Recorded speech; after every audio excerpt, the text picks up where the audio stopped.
তারপরে সেখানে মাসে কত টাকা লক্ষ্মী ভান্ডারে মায়েরা টাকা পায়, এখনো পর্যন্ত রূপশ্রী কত টাকা পেয়েছে, কন্যাশ্রী কত টাকা পায়, সবুজসাথী সাইকেল কতজন মেয়েরা পেয়েছে, স্বাস্থ্য সাথীতে কতজন মহিলার নাম অন্তর্ভুক্ত হয়েছে,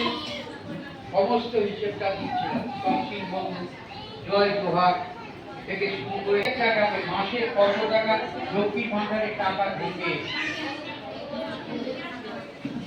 একটা লক্ষ্মী ভান্ডার সমবায় থেকে আপনার নামে কতজন, আপনার মৃত্যু হওয়ার পর লাখ টাকা কতজন পেয়েছে,